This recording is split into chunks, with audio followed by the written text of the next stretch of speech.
Tu não sabe o que é a Feira da Fruta? Pô, não sei não, pô. É aquelas feirinhas de rua que tinha, né? Que a gente ia, tinha lá o seu Zé. Make it. Aí pronto. Entrei na Feira da Fruta pra ver o que a Feira da Fruta tem. Ih, chefe, a cana tá chegando, chefe, a cana.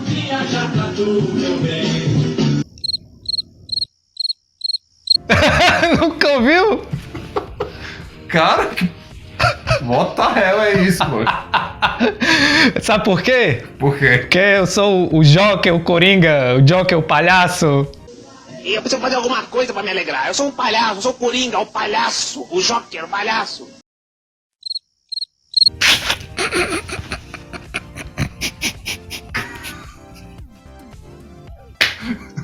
Isso é daquele Batman antigo, é? É a Feira da Fruta, cara. Não tinha experimento de fruta nenhuma. Você vai saber o que é a Feira da Fruta. Olá, galera. Seja bem-vindo a mais um episódio do Mind Show. E solta a vinheta!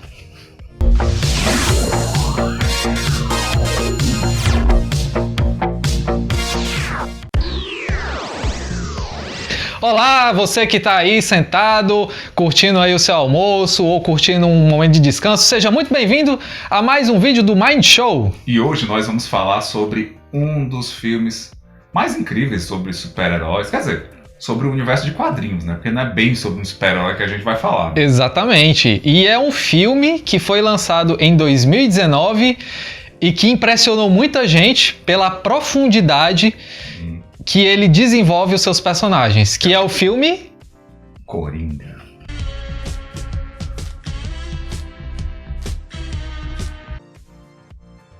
Incrível, né? Eu acho que ele mexe conosco, né? Ele pega muito. É difícil você assistir o Batman e não gostar do Coringa.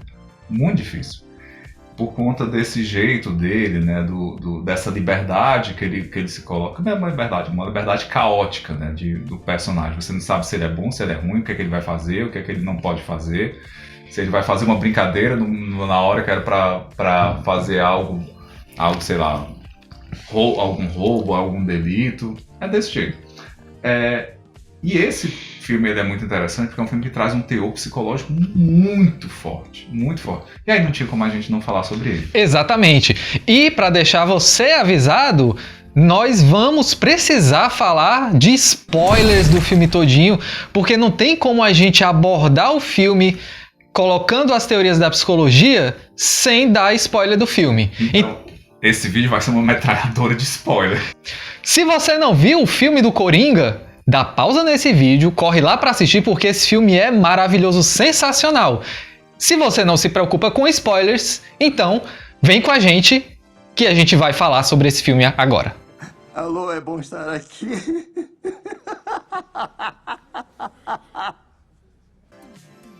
E aí, pessoal? O filme do Coringa, ele fala da história do comediante Affleck, que é um carinha que ele faz alguns trabalhos, entre eles um trabalho de comédia, de palhaço, como uma forma de tentar conseguir dinheiro. Ele cuida da mãe dele e o universo pessoal é muito reduzido. Não é um cara que tenha muitos amigos, não é um cara que tenha namoradas, não é um cara que tenha... Ele basicamente cuida da mãe e trabalha para ganhar alguns trocados, bem trocados mesmo, para conseguir sustentar a família.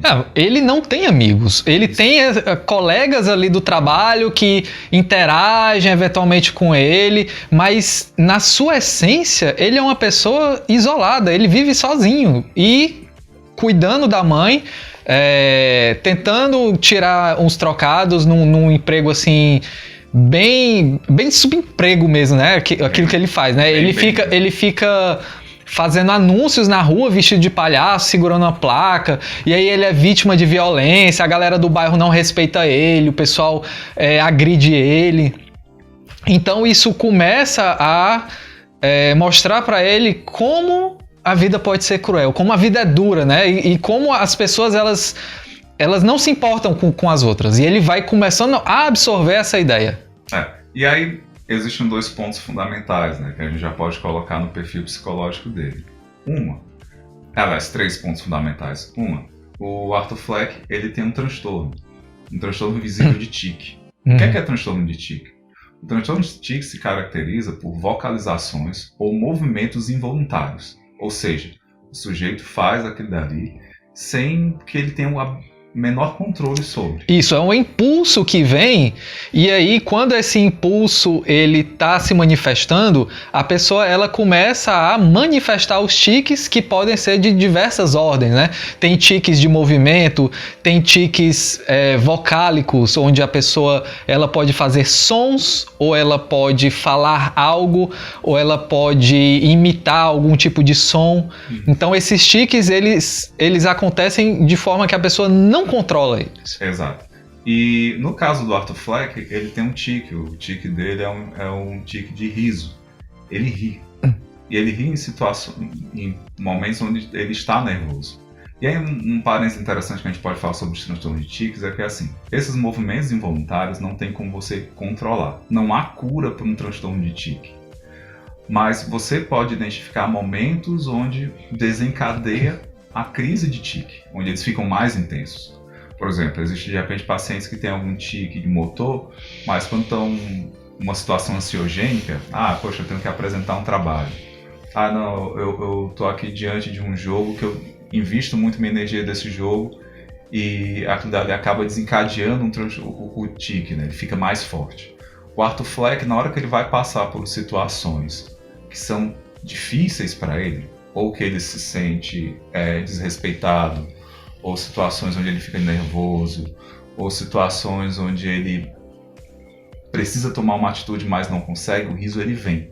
E é uma das coisas interessantes, até que a direção do filme pegou, foi que você vê a dor dele em rir. Ele não se ri simplesmente e fica achando legal.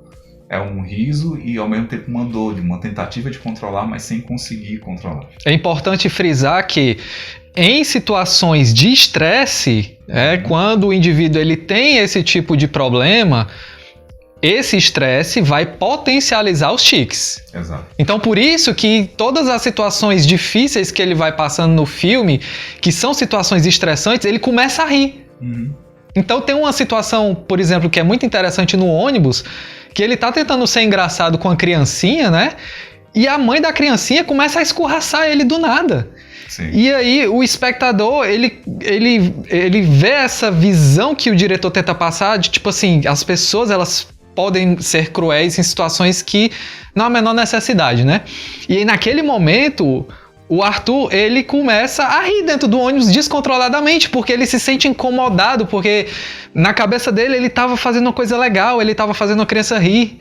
Sim, sim. E aí ele é podado ali, né, naquela situação. Exato, né? Achado como louco, como estranho, não vem incomodar meu filho, tudo. E é uma das coisas interessantes no personagem que é assim, você vê um personagem que ele entra numa passividade muito grande em relação às coisas da vida.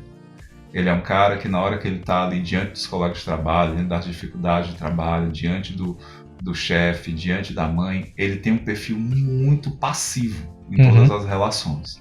E essa passividade vai construindo um vazio psicológico muito forte dele, uma densidade psicológica muito, muito complicada para ele. Existem coisas que ele quer fazer, respostas que ele quer dar na hora de um chefe que ele visivelmente fica com raiva, mas ele não demonstra essa raiva. Em relação à mãe, alguns comentários que ela faz que dá visivelmente, você vê que ele quer responder, mas ele não responde. Então vai construindo para ele uma parte da personalidade dele não integrada, que são todas essas questões de raiva, questões de enfrentamento que ele não se coloca. E ele é isso daí, um cara bastante apagado. E a gente não pode deixar de falar que o filme vai retratando que ele faz um acompanhamento psicológico, que ele toma 7 medicamentos, né? Chega um determinado momento do filme que ele fica sem esse acompanhamento psicológico e sem as medicações. Sim, né? exato. E aí é onde ele começa a viver a sua personalidade na sua integridade, porque não tem mais a medicação aliviando aqueles sintomas, aliviando aquela dor que ele sente. E é onde ele começa a perder os poucos vínculos que ele ainda tem, né? E isso é uma das coisas que a gente precisa chamar a atenção, porque assim, caso você tenha algum tipo de transtorno, é possível que sim, você consiga viver uma vida no qual consegue ter acompanhamento, se de repente a tua família for bem orientada, se você consegue ter acesso à medicação, a serviços de saúde, você consegue. É tanto que hoje em dia você tem algumas pessoas que também têm transtorno de tics, que elas conseguem lidar com a vida dela. Vi de alguns youtubers, né, como o Dileira, como o Psyll, que eles têm um tipo de transtorno de tics um pouco mais intenso, que é chamado transtorno de Tourette, mas mesmo assim eles conseguem lidar com a vida. Outro ponto que é importante é que a gente descobre no filme que o Arthur, ele sofreu muito abuso durante a infância, né? Abuso físico, psicológico, moral. Ele foi negligenciado pela mãe, ele era torturado pelo namorado da mãe. E a gente sabe que todas essas vivências traumáticas durante a infância, elas têm um papel fundamental no desenvolvimento da personalidade do adulto. Então, quando a gente vê adultos que têm transtornos mais severos e a gente faz essa volta da infância para investigar a história de vida do indivíduo, a gente vê que esse indivíduo, na infância, ele sofreu esses tipos de violência. E com o Arthur não é diferente. Ele sofre todas essas violências e, além disso, a mãe dele também é diagnosticada com um transtorno. Eles falam no filme que ela é diagnosticada com psicose delirante, né? E com um transtorno de personalidade narcisista. Possivelmente a psicose delirante ele também tem. Então a gente vê que tem todos esses componentes para sustentar o transtorno mental do Arthur, né? Tem a questão da infância, onde é uma infância extremamente sofrida, onde ele sofreu muitos traumas, onde ele sofreu abuso e negligência. E tem a questão genética, que já vem da mãe dele, que também era uma pessoa doente. Uhum. Na hora que ele fica sem a medicação, na hora que fica sem acesso, tudo isso que era tratado, ou melhor, que era segurado, né, pela medicação, pela assistência que ele tinha ali, que não era bem um psicólogo, mas parece que era uma assistente social ali, ele se vê totalmente sem esse acesso, né? E agora, o que fazer? Essa parte sombria nele, ela começa a aparecer, mas sem uma forma saudável de ser integrada à personalidade. E ela acaba vindo de uma forma patológica. E aí, quando ele mata o pessoal no metrô, ele conta em determinado momento pra alguém assim, mas eu não senti nada, né? Uhum. E aí tem um determinado momento que ele vai conversar com o Murray, que ele também diz, mas eu não acredito em nada. Então, tipo assim, é como se nada importasse pra ele. Da última vez, acabei descontando nas pessoas. Pensei que ia me arrepender, mas até que não me arrependi. E basicamente o Coringa é isso, né? É essa vivência caótica. E é interessante que ele foi de um extremo ao outro. Ele é um cara que tem um início passivo, né? Ele é um cara que tem uma empatia. Né? É um cara que ele, ao conversar ali com as outras pessoas, ele tenta ali cuidar, ele tanto faz parte lá do abrigo, abrigo não, aquelas crianças enfermas e tal. Doutores da Alegria. Isso, como se fossem Doutores da Alegria, na hora que a arma dele cai ali, mas é um cara muito passivo. E é uma pessoa que vive uma relação simbiotizada com a mãe. Essa mãe narcisista, né? O eu dela é muito forte, ela se entrega a um discurso inventado, um discurso de delírios ali, de grandeza, de ter um grande relacionamento com o Thomas Wayne e tudo mais. E ele vive uma personalidade bem simbiótica, a vida dele é só cuidar dela. E os momentos de delírio que aparecem, né, na hora que ele pensa ali em relação ao Murray, né, em pensa em ser comediante, é o momento onde ele se coloca como alguém que pode ser visto. E o tempo inteiro ele entra nesse conflito entre estar apagado da vida e ser visto. E o momento onde ele começa a ser visto é o momento onde ele está já sem um acesso à medicação. E ele é visto como esse palhaço que mata. Ele vê cartazes assim, pessoas vestindo a máscara de palhaço, o palhaço que matou. E quando ele começa a perceber que ele consegue ser reconhecido quando ele toma essas atitudes mais pesadas. E aqui é uma coisa essencial, né? Porque ele vê ali uma saída para o reconhecimento, só que uma saída que não é saudável. Um outro ponto assim, que vale a pena a gente colocar também, tem uma coisa na psicologia que a gente chama de átomo social. que são a reunião das relações mais importantes que uma pessoa tem.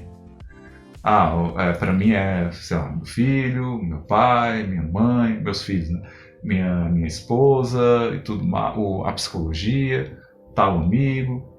Esse daqui é o meu átomo social, conjunto das relações mais importantes. Pessoas que sofrem uma perda ou um abalo de um ou mais relações suas, elas tendem a responder de uma maneira muito mais complicada. Você perder alguém que não está dentro do seu átomo social é muito diferente de você perder alguém que está dentro do seu átomo social. Às vezes as pessoas entram em processo de depressão, entram em processos de negação muito pesados. E o que acontece com Arthur Fleck é que o átomo social dele é completamente abalado. Ele descobre que o pai dele é o Bruce Wayne. Ou Bruce Wayne não, Thomas Wayne. Depois ele descobre que isso era mentira. Ele é rejeitado por ele. Ele é rejeitado nos empregos. Ele é rejeitado quando ele tenta ajudar. O Murray faz piada com ele, Exato. Que era uma figura que ele respeitava muito, e aí de repente aquilo se quebra, né? Exato, que talvez até ele tinha visto como um pai também. Isso, ele tinha uma projeção onde ele via o Murray como essa figura paterna, porque era uma coisa que ele buscava, né? Exato. Uma figura paterna. E alguém que tira onda com ele perde toda a assistência. Então, o átomo ele descobre que a mãe dele, né, aquela pessoa com quem ele abriu mão de toda a vida para cuidar dela, foi alguém que, na verdade, o fez sofrer bastante, né, o negligenciou bastante. Então ele sofre um grande abalo sísmico no seu átomo social. E é aí onde ele rompe com a realidade, quando ele, furioso por ter descoberto todas essas verdades e imaginar assim, minha mãe mentiu para mim todos esses anos, né, mentiu para mim sobre coisas super importantes da minha vida e continua mentindo, e aí ele mata a mãe. Eu pensava que a minha vida era uma tragédia. Agora eu entendi que é uma puta comédia. Ele mata a mãe e na hora que ele faz isso daí, ele acaba matando também todo o afeto. É o momento na hora que ele coloca ali, ele destina todo o afeto para a mãe, destina todo o afeto para as pessoas. Na hora que ele mata a mãe, ele acaba completamente com o próprio átomo social e ele se desvincula completamente do afeto. E ele se torna o agressivo. Porque a agressividade foi o local onde ele se viu pela primeira vez. Eu sou reconhecido, o palhaço que é reconhecido, agora eu se torno agressivo com a mãe. Ele vai até o programa, mas ele vai até o programa do Murray para mostrar essa agressividade. Mas antes, Rafael Barros, fala, meu filho. Tem uma cena muito interessante que é o pessoal vai visitar ele na casa dele, né? Antigos colegas de trabalho, porque souberam que a mãe dele tinha falecido. Então o pessoal vai lá tentar dar uma força para ele. E um dos caras que vai visitá-lo foi o cara que mentiu pro chefe e fez com que ele fosse demitido. Exato. E ele tinha raiva do cara. Então ele mata o cara de uma forma brutal, né? E aí fica lá aquele anão ali, fica perdido, sem saber, ele vai me matar, o que é que ele vai fazer comigo, fica morrendo de medo. E aí ele deixa o anãozinho ir embora. É porque eu não lembro o nome do personagem. Eu também não lembro o nome do personagem. Mas essa cena é fantástica, porque eu acho que é a cena que mais representa o Coringa. Né? Mas aí quando ele vai embora, morrendo de medo, né? Ele fica com medo do Arthur fazer alguma coisa com ele. E aí o Arthur pega, olha pra ele e diz: você foi o único que foi bom pra mim. Vai lá.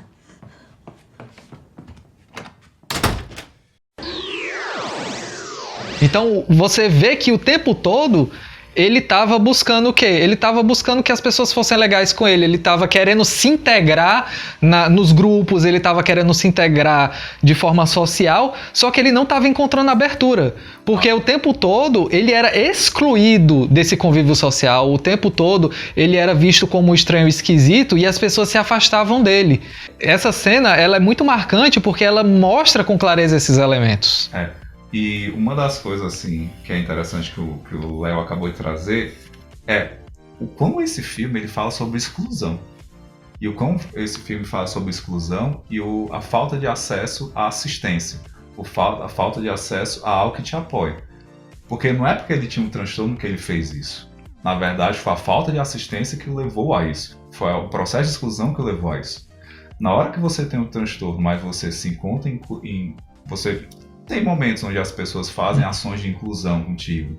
Você está sendo tratado, está sendo acompanhado. Você está sendo visto, você está sendo reconhecido. O seu discurso, ele está sendo ouvido pelas pessoas, e as pessoas estão te reconhecendo enquanto ser humano, está tendo um processo de humanização ali. Então isso é importante para a pessoa que vivencia algum tipo de transtorno mental. E quando não tem isso, quando tem a exclusão, isso potencializa o transtorno, seja ele qual for. Exato. E acabou que pro Arthur Fleck só sobrou a violência, o agressivo, como um fator de reconhecimento. Porque a violência foi a resposta que ele encontrou para lidar com tudo aquilo que ele estava vivenciando. Uhum. Uma última coisa, né? Além, uma outra questão muito legal dessa cena, porque que eu acho também a cena mais interessante do filme, é porque assim, o Coringa, ele é uma figura na psicologia, o Coringa não, o palhaço. Eu sou um palhaço, eu sou o Coringa, o palhaço, o Joker, o palhaço. Né? O bobo, que é o bobo como se fosse o bobo da corte, né? O louco.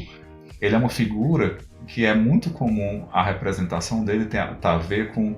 É algo que pode seguir qualquer tipo de resposta. Você não tem uma previsibilidade para aquela figura ali. Pode ser qualquer coisa. Isso. Pode vir qualquer coisa. O Coringa, ele tem essa representação de ser algo que pode se transformar em qualquer coisa. Exato. Ele pode ser feliz, pode ser violento, pode ser isso, pode ser...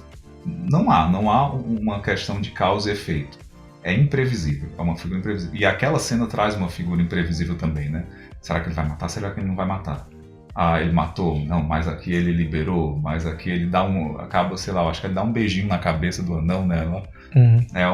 É fantástico. Pra finalizar, quando ele confronta o Murray, que pra ele era um ídolo, né? Uhum. Ele tá extremamente decepcionado com tudo já, ele já passou por toda essa trajetória aí, de romper com os laços sociais, de romper com a sua própria psique, sim. Né?